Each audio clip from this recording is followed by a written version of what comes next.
అశ్వత్థः సర్వవృక్షాణాం దేవర్షీణాం చ నారదః గంధర్వాణాం చిత్రరథః సిద్ధానాం కపిలో మునిః. వృక్షాలలో కల్లా రావి చెట్టు అశ్వత్థ వృక్షం చాలా గొప్పది.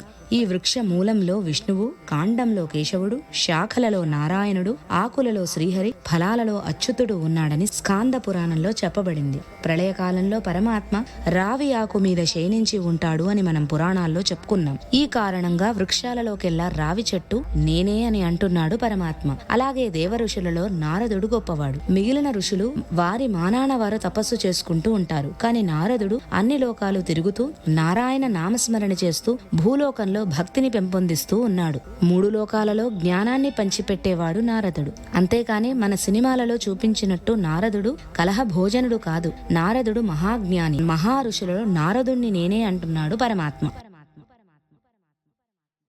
తరువాత గంధర్వులలో చిత్రరథుడు గొప్పవాడు. ఈ చిత్రరథుడు ఒక గంధర్వుడు. గంధర్వులు అంటే దేవతాగణాలలో నాట్యం, సంగీతం, చిత్రలేఖనం లాంటి లలిత కళలో అభ్యసించి వాటిలో నిష్ణాతులైన వారు. అటువంటి గంధర్వులలో చిత్రరథుడు గొప్పవాడు అని చెప్పాడు కృష్ణ పరమాత్మ. ఈ చిత్రరథుడు మనకు మహాభారతంలో అరణ్య పర్వంలో కనిపిస్తాడు. అలాగే మునులలో కపిలుడు గొప్పవాడు. వీరందరూ నారాయణుడు అంశలే. కపిల మహర్షి కర్దమ ప్రజాపతి దేవహూతి అనే దంపతులకు జన్మించిన పరమాత్మ అవతారం. ఆయన సాంఖ్య సిద్ధాంతాన్ని, ఆత్మజ్ఞానాన్ని తన తల్లి దేవహూతికి బోధించాడు. సాంఖ్య సిద్ధాంతం అంటే ఈ విశ్వం ఎలా ఆవిర్భవించింది, ఎన్ని తత్వాలున్నాయి అని తెలియజెప్పే శాస్త్రం. దానిని ప్రతిపాదించిన వాడు కపిల మహర్షి. ఈ కపిల మహర్షి సిద్ధులలో గొప్పవాడు. కేవలం సిద్ధులైనంత మాత్రాన ఆత్మజ్ఞానం సిద్ధించదు. ఆత్మజ్ఞానం సిద్ధించే ప్రక్రియలో ఈ సిద్ధులు కూడా అతడికి వస్తాయి. కానీ సాధకుడు వాటిని గురించి పట్టించుకోడు. ఆత్మజ్ఞానం కోసం ప్రయత్నం చేస్తాడు. ఆ ప్రకారంగా ఆత్మజ్ఞానం సిద్ధించిన సిద్ధయోగులలో